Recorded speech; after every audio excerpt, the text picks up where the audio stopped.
some might say it's harsh to compare the Liberal Party to the Communist Party of China, but the Chinese recently came out and said, "Oh, we're actually going to hit emissions targets like way earlier than we ever promised because we're so cool and we're so nice, we're so great." In reality, it's because the Chinese population is shrinking and they don't have the growth that they used to have. Their economy is somewhat dysfunctional, so they're getting ahead of it. And yeah, it's funny you should say that because that probably is it, isn't it? The Liberals are they've noticed that. Yeah. And they they're thought, just front running the let's lean news into and then this. trying to get in front of it and then say, "Oh yeah, that's what we wanted." And here's a good one. Blow you away. $109 million in aid went to China. Don't they have the second biggest economy in the world? Why are we sending them money? And how do we apply? Also, we're told, even the Prime Minister says it's like the number one threat that we face. Are we putting up that slide there? I don't know. Canada, since 2015, has awarded more than $100 million in foreign aid to China. The Department of Foreign Affairs said the funding promoted sustainable development. Canada's bilateral funding promotes key foreign policy priorities in China, including human rights. Yeah, that probably really changed human rights in China. Gender equality, sustainable development, climate change. All things that China has on the top of their priority list, I'm sure. And then Canada has not provided direct bilateral assistance to Chinese state authorities since 2013. Where do you think the money goes in China? Do you think that there's there's a huge private sector in China that is completely independent of the Communist Party? Do we not have the slides right now, or the $109 million in aid went to China? Foreign aid to all countries abroad cost taxpayers $12.3 billion last year, according to Stat report on international assistance. Can you believe that? The largest recipient last year was Ukraine at $2.1 billion, Ethiopia $195 million, Haiti at $172 million, South Africa $165 million, Bangladesh at $154 million, West Bank and Gaza $151 million. That doesn't account for all of it. Sure. Where did the rest of it go? I'm sure Mahmoud Abbas got a very nice yacht for that $151 million there. Good for him. Where does Canada have $12.3 billion be doling out $109 million of that to China? China, the second largest economy in the world. I mean, they must be just laughing, especially on the priorities. These priorities, and when they said to President Xi, so we're going to give you $109 million.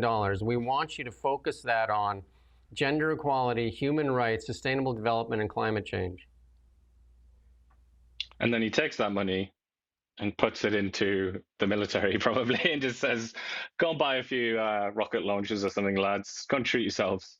And then he also just got just out of the Canada Infrastructure Bank, $1 billion to build some ferries. That's not the full price of the project. That's just what the Canadian Infrastructure Bank kicked in for it. It's like literal comedy. Like, I mean, who's running this place? It's really worth highlighting though, as well, that point you made, and that is at the bottom of this story. Foreign aid to all countries last year cost taxpayers $12.3 billion. So that's just 1 year. And somebody just commented. Just think about that. Think about, just for a second, TMX. Think about all that drama about TMX because the federal government had to buy it and had to spend money on it. Think of like John Hogan, David Eby. David Eby, the last few weeks, banging the dais. I'm furious about this. Stop giving money. It's kind of, why aren't you furious about this then? The TMX is making us money now. It's a vital piece of infrastructure in this country. It's it's of enormous importance, and it's going to pay for itself. But because that happened here, because that was kind of aid to ourselves, it's controversial. But this just, I mean, who even knows that? What kind of person and what kind of citizen in this country even knows that more than $12 billion is spent on foreign aid? How do we get an auditor? How do we get an auditor at the other end and see who's cashing this check? Because I'm not even sure if this check goes to where they say it's going. Because I can't see China saying, yeah, we need some money for climate change and human rights violations, when we know exactly $12.3 billion. And somebody in the comments here says, I don't know how you guys can comment daily about these atrocious decisions, corruption, and decay without going crazy. It's mind-blowing. Here's what's even more mind-blowing. CBC covering this story?